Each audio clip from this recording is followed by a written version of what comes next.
जस धम्मे सयामणुं जस धम्मे सयामणुं। परम आराध्य गुरुदेव के चरणों में वंदना। उपस्थित जिज्ञासु बंधुओं और बहनों, अर्हत वंदना।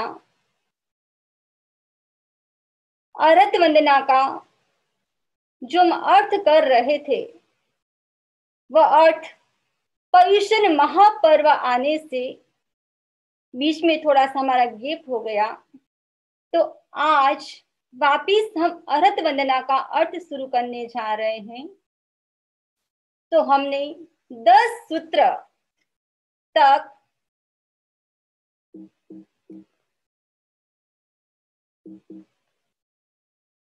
अर्हत वंदना का हमने अर्थ किया था। जो ये अर्हत वंदना बहुत ही महत्वपूर्ण है। ये सब सूक्त आगम से लिए गए सूक्त है।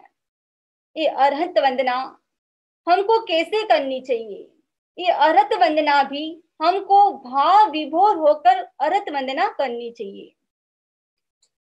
तो 10 सूत्र तक हमने चर्चा की थी और उसके बाद का सूत्र है वह है 11वां सूत्र। जो 11वां सूत्र है वह है सच्चम लोयम निसारभूयम। ये प्राकृत सूक्त है जिसका हिंदी में अर्थ है सत्य लोक में सारभूत है। ये आगम वचन है। इस लोक में परम उपयोगी और हम कहें कि सारभूत कोई तत्व है तो वह सारभूत तत्व है, वह है सत्य। हम देखें कि जो सत्य है उसकी हम परीक्षा करें। क्या ये वचन सत्य है? दुनिया में कितने पदार्थ हैं और पदार्थ के प्रति व्यक्ति का कितना अटैचमेंट होता है। चाहे घर हो, चाहे गाड़ी हो, चाहे कपड़े हो, चाहे ज्वेलरी हो, सब पदार्थ के प्रति क्या है? अटैचमेंट। व्यक्ति के प्रति अटैचमेंट, हस्बैंड के प्रति, वाइफ के प्रति, सन के प्रति, डॉटर के प्रति। लेकिन हम सब जानते हैं कि जहां संयोग है वहां पर वियोग निश्चित है। यह सत्य है। जो व्यक्ति इस सत्य को समझ लेता है वह व्यक्ति दुखी नहीं होता है। जो व्यक्ति इस सच्चाई को नहीं समझता है वह व्यक्ति दुखी हो जाता है। एक बार एक महिला जिसका पुत्र दीक्षित हो गया और वही महिला जिसकी हाथ की जो अंगूठी थी वह बहुत ही प्रिय अंगूठी और गुम हो जाती है। वो अपने पुत्र के पास जाती है और कहती है कि जो मेरी प्रिय अंगूठी थी वो गायब हो गई। तब जो उनका पुत्र दीक्षित था उसने कहा कि वह अंगूठी आपकी थी ही नहीं। यदि वो आपकी होती तो वो आपसे दूर नहीं होती। ये सच्चाई है कि जहां पर संयोग है वहां पर वियोग निश्चित है। जो व्यक्ति इस सच्चाई को समझ लेता है वह व्यक्ति दुखी नहीं होता है। जो व्यक्ति सच्चाई को नहीं समझता है वह व्यक्ति दुखी हो जाता है।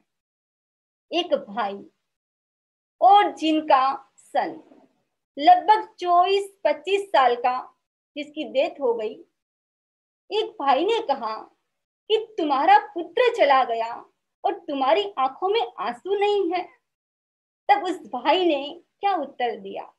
उस भाई ने कहा कि मेरा उनके साथ इतना ही संयोग था, इतना ही योग था, इतना ही संबंध था। अब उनका आयुष्य पूर्ण हो गया और वो चला गया। मैं तो इतना मानता हूं कि वो हमारे परिवार में आया, जैन कुल में उसका जन्म हुआ और जैसे ही आयुष्य पूर्ण हुआ और वो चला गया, वह व्यक्ति धर्म के मर्म को समझ चुका था, इस सच्चाई को समझ चुका था कि एक सत्य है कि जिसका संयोग होता है निश्चित रूप से उनका वियोग होता है। जो व्यक्ति सच्चाई को समझ लेता है वह व्यक्ति कभी दुखी नहीं होता है। ये सत्य लोक में सारभूत है। और कौन सा सत्य है जो लोक में सारभूत है? तो नेक्स्ट सूत्र में कहा गया है, इणमेव निग्रंथम पावनम सत्यम। निग्रंथों का यह प्रवचन ही परम सत्य है। इन निग्रंथ प्रवचन मिस अरहत का प्रवचन।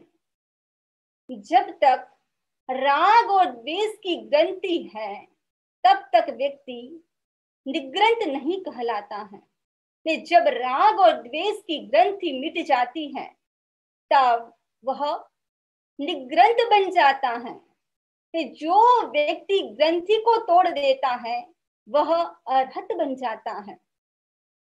एक ग्रंथि का मतलब क्या है? ग्रंथि का मतलब है परिग्रह।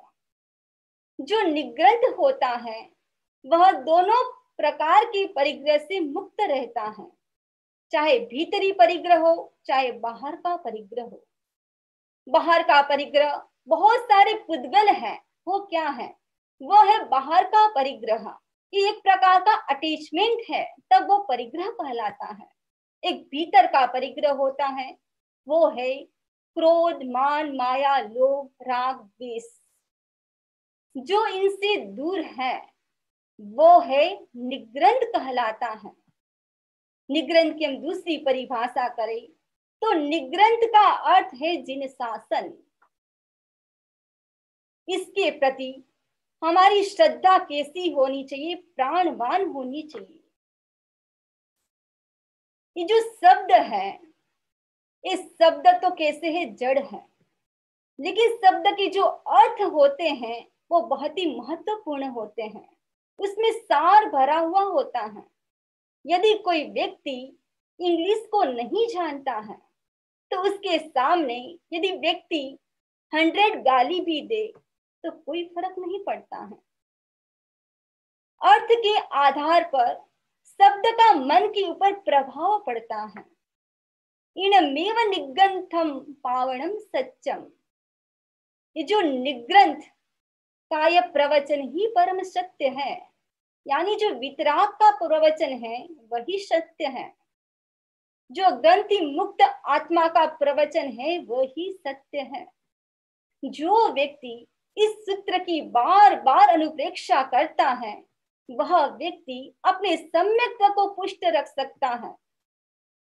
सम्यक्त्व को पुष्ट रखने के लिए योग सूत्र में, योग शास्त्र में 5 प्रकार बताए गए हैं।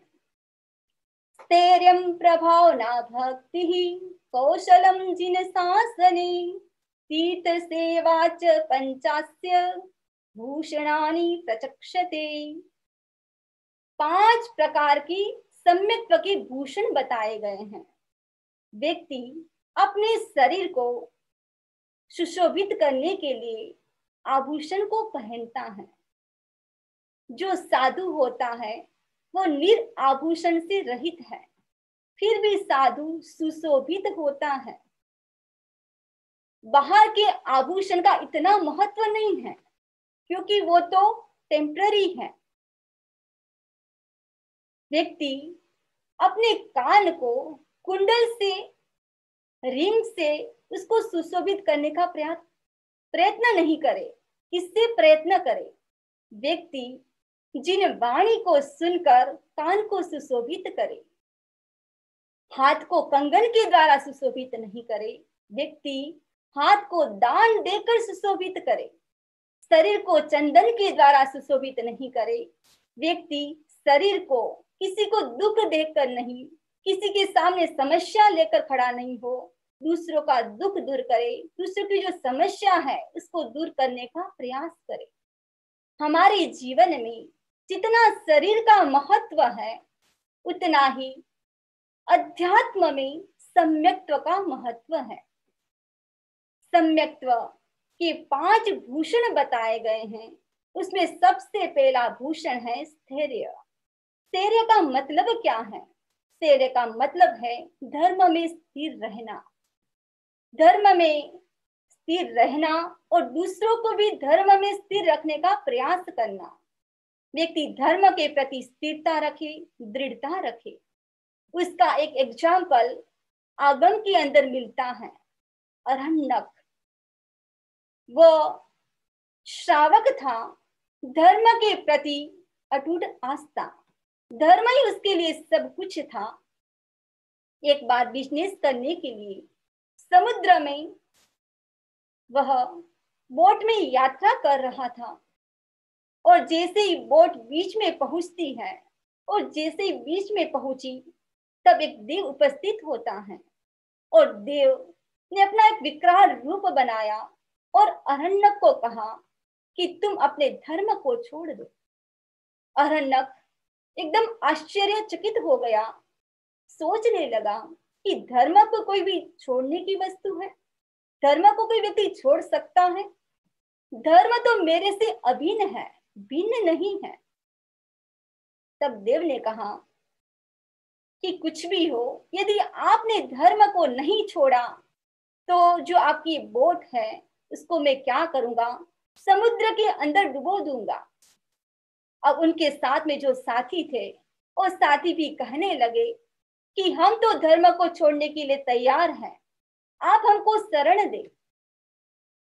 अब साथी भी अरण्य को समझाते हैं और कहते हैं कि तुम जिद क्यों करते हो? तुम एक बार बोल दो कि मैं धर्म को छोड़ने के लिए तैयार हूं। एक बार बोलने से आपका क्या बिगड़ जाएगा? अरण्यक चिंतन करता है कि धर्म कोई छोड़ने की वस्तु नहीं है। अरण्यक भी अपने साथियों को समझाता है कि जीवन में अनुकूल प्रतिकूल परिस्थिति आती रहती है, लेकिन उस परिस्थिति में धर्म को नहीं छोड़ना चाहिए, धर्म की तो शरण में जाना चाहिए। जो व्यक्ति धर्म की शरण में जाता है, धर्म उसको बचाता है। अब जब ये बात देव ने सुनी तो देव वापिस एकदम क्रोधित हो जाता है और उसने कहा कि यदि आप धर्म को नहीं छोड़ोगे तो मैं बोट को क्या करूंगा? ऊपर उठा दूंगा। वैसे ही किया, उसने बोट को ऊपर उठाया। अब जैसे ही बोट को ऊपर उठाया, अब साथी सब डरने लगे। देव ने अरण्य के भीतर जाकर देखा तो लगा कि जो अरण्यक है एकदम अभय है, किसी प्रकार का भय नहीं है, धर्म के प्रति अटूट श्रद्धा है। उस समय देव क्या करता है? उस बोट को नदी के तट के पास उसको रख देता है और कहता है कि देवलोक में इंद्र ने आपके धर्म की प्रशंसा की थी, धर्म के प्रति इतनी आस्था, दृढ़ श्रद्धा की प्रशंसा की थी। सचमुच में आपकी धर्म की जो दृढ़ता है उसके सामने वो देव भी झुक जाता है। इस प्रकार जो व्यक्ति धर्म में दृढ़ रहता है उसको कोई भी शक्ति विचलित नहीं कर सकती है। इसीलिए हमको धर्म में दृढ़ रहने का प्रयास करना चाहिए। सम्यक्त्व का दूसरा भूषण है वह है प्रभावना। धर्म की महिमा को बढ़ाना। धर्म की महिमा को कैसे बढ़ाए? हम देखें वर्तमान में कोरोना जैसी महाबीमारी चल रही है, लेकिन उसी परिस्थिति में जूम के माध्यम से कितने साधु साध्वी प्रवचन कर रहे हैं। ये क्या है? यही तो धर्म की प्रभावना है। जिन शासन की प्रभावना, पितरा के वचन की प्रभावना में पर्युषण महापर्व आया, उस समय कितने लोगों ने, लाखों करोड़ों लोगों ने तपस्याएं की, संवत्सरी का उपवास, बेला तेला 28 महास्कमन की तपस्या की। ये क्या है? ये है प्रभावना। उसमें भी साधना करना। श्रावण और भाद्रवा महीना, उसमें हम देखें ह्यूस्टन में काफी भाई बहनों ने साधना की, मौन की साधना और द्रव्य सीमा की साधना, सामायिक की साधना और 10 प्रत्याख्यान की साधना की और साथ साथ में स्वाध्याय। ये क्या है? यही तो है जिन शासन की प्रभावना। सम्यक्त्व का तीसरा भूषण है कि भक्ति, धर्म शासन के प्रति भक्ति रखना। कहा गया है चैज देहम नहु धम्म शासनम। भले मेरा शरीर चला जाए लेकिन व्यक्ति शासन को नहीं छोड़े, धर्म शासन को नहीं छोड़े। और अरहत के प्रति भक्ति होनी चाहिए। जब हम अरहत वंदना करते हैं, ये अरहत वंदना भी कैसी है? ये अरहत वंदना जिसके अंतर्गत आगम के सुक्त है। जब भी भाई बहन अरहत वंदना करे उस समय दूसरी एक्टिविटी नहीं करनी चाहिए। उस समय क्या करना चाहिए? उस समय व्यक्ति अरहत वंदना में भाव विभोर बन जाए, तन्मय बन जाए। उस समय व्यक्ति जप नहीं करे, उस समय व्यक्ति बातें नहीं करे। यदि व्यक्ति करता है तो क्या होता है? जो जिन वाणी है, जिन वचन है, उसकी आसाधना होती है। तो तीसरा है धर्म शासन के प्रति भक्ति रखना। सम्यक्त्व का चौथा भूषण है कौशल्य, धर्म की जानकारी की प्राप्ति करना, धर्म की जानकारी रखना। जिन शासन की जानकारी वो भी कैसी होनी चाहिए? वह भी मुदक श्रावक, तुंगिया नगरी के श्रावक जैसी जानकारी होनी चाहिए। तुंगिया नगरी के श्रावक, वहां पर पार्श्वनाथ परंपरा के सबीर मिश्र जो बड़े साधु आते हैं और साधु ने जैसे प्रवचन किया तो तत्वज्ञानी श्रावक वहां पर पहुंचते हैं और साधुओं ने 4 धर्म के बारे में प्रवचन किया। और उसके बाद जो श्रावक लोग थे उन्होंने जिज्ञासा की, उन्होंने प्रश्न किया विनम्रता के साथ और पूछा कि संयम का फल क्या है, तप का फल क्या है? तब सभी ने कहा कि संयम का फल है कि अनाश्रव, जो भी कर्म आते हैं वो रुक जाते हैं। तप का फल क्या है? तप का फल है व्यवधान, यानी जो पूर्व कर्म बंधे हुए हैं उसकी निर्जरा होती है। वापिस प्रश्न किया कि देवलोक में कैसे उत्पन्न होते हैं? तब कहा कि पूर्वकृत संयम के द्वारा, तप के द्वारा, कर्म सत्ता के द्वारा और अनासक्ति के द्वारा जीव देवलोक में उत्पन्न होता है। हमारे श्रावक भी कैसे हो कि हमारे जो श्रावक जो सुन रहे हैं वह हर श्रावक तत्वज्ञानी श्रावक बने। हर श्रावक के पास जिन शासन का ज्ञान हो, धर्म का ज्ञान हो। ये क्या है? धर्म की जानकारी प्राप्त करना, ये सम्यक्त्व का चौथा भूषण है। और सम्यक्त्व का 5वां भूषण वह है तीर्थ सेवा। तीर्थ में साधु साध्वी, श्रावक और श्राविका, साधु साध्वी की सेवा करना और श्रावक और श्राविका की आध्यात्मिक सेवा करना, ये भी क्या है? तीर्थ की सेवा कहलाती है। यदि आपके गांव में साधु साध्वी पधारे तो क्या करना चाहिए? उसकी उपासना करें, उसकी सेवा करें। इस प्रकार ये 5 प्रकार के आभूषणों से हम अपने सम्यक्त्व को विभूषित करें और ये आस्था रखें कि जो निग्रंथ प्रवचन ही सत्य है।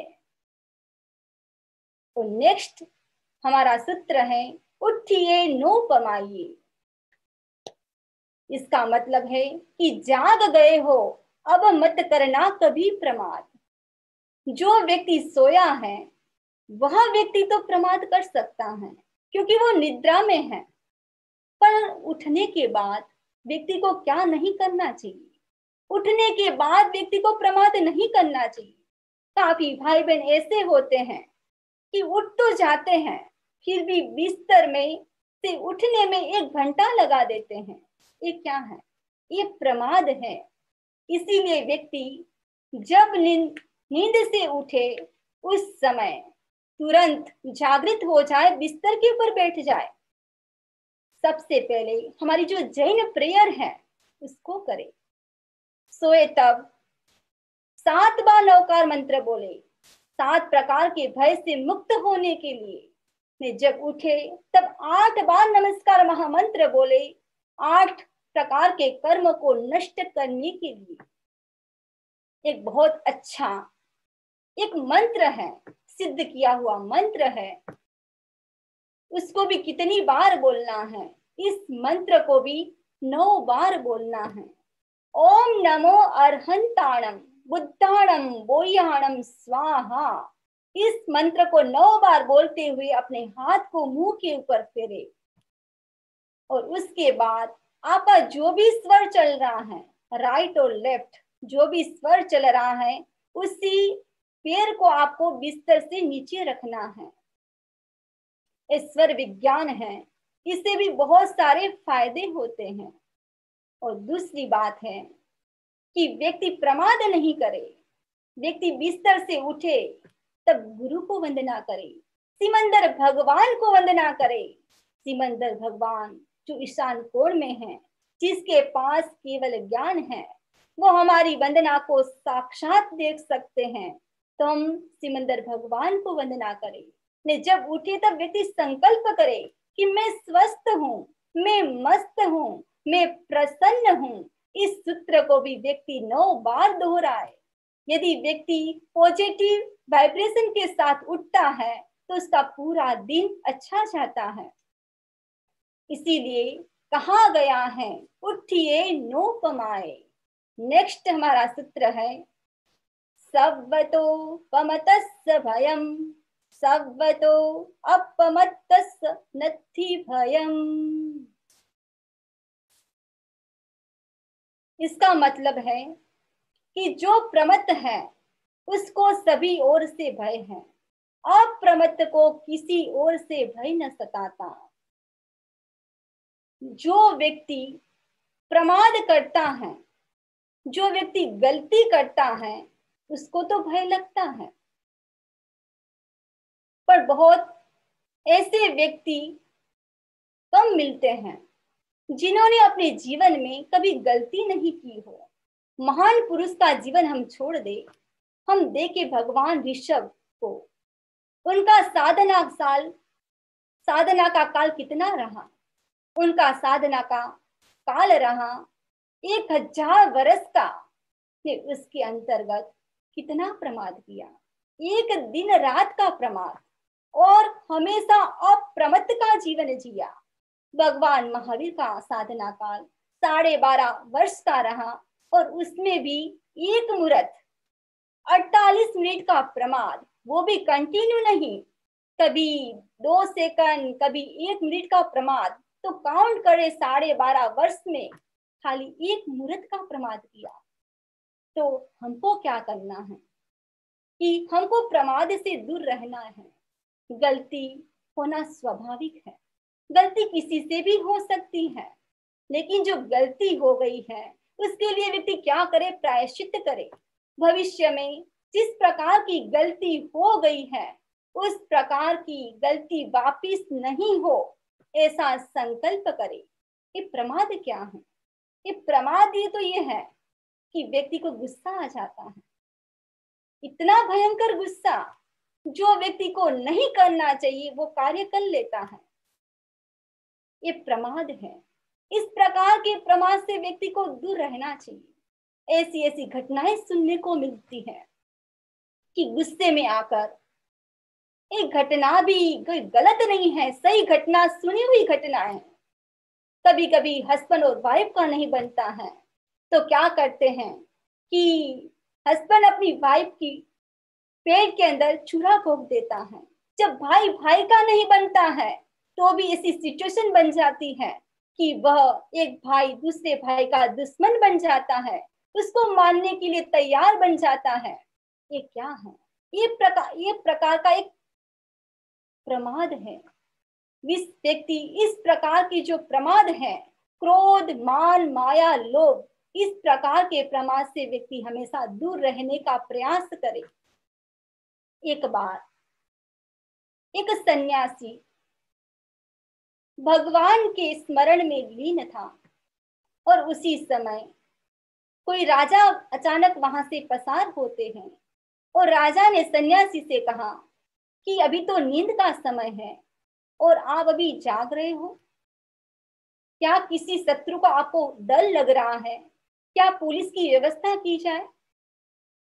तब सन्यासी ने कहा, मुझे बाहर के शत्रुओं का भय नहीं है, मुझे भीतर के शत्रुओं का भय है, इसीलिए मैं खुद पुलिस बन के खड़ा हूं।